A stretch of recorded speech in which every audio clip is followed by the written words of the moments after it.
திமுக என்ன ஒரு சிக்கல்னா, அடுத்தடுத்து அவங்க ஜெயிச்சதில்ல. ஒரு முறை திமுக ஜெயிச்சிருங்க, அடுத்த முறை திமுக ஜெயிக்காதுங்க. அதிமுக வந்துருங்க. ஆனா இந்த முறை ஜெயிச்சிருக்காங்கல்ல எப்ப? 2019, 2021, எங்க இதுல தான் 2024 ஜெயிச்சிருக்கிறாங்க. சட்டமன்ற தேர்தல். சட்டமன்றம் ஜெயிச்சதே இல்ல. அது ரெக்கார்ட் இருக்கு. ஆனா இது சிறப்பு. சட்டமன்றம் ஜெயிச்சிருக்கிறாங்க, பார்லமென்ட்டும் ஜெயிச்சிருக்கிறாங்க.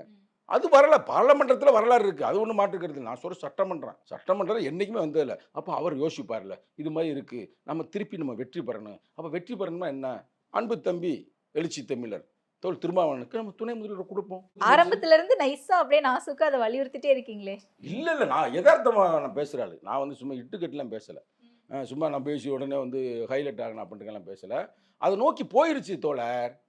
ஆட்சியிலும் பங்கு, அதிகாரத்திலும் ஒரு காலத்துல பேசினா, இப்ப திருப்பி வந்துருச்சு. அதுக்காக ஒரு தம்பி பேசி இப்ப கட்சிய விட்டே அவரு போயிட்டாரு. எல்லா பக்கமும் அத விதைச்சு விட்டு போயிட்டாரு. அவர் பாட்டுக்கு போயிட்டாரு. இப்ப அவர் பேசுறாருன்னா, வன்னியரசு பேசுறாருன்னா, அதுவும் ஒரு காரணம் தான் மறைமுகமா. நம்ம இல்லைன்னுலாம் சும்மா சொல்ல முடியாது.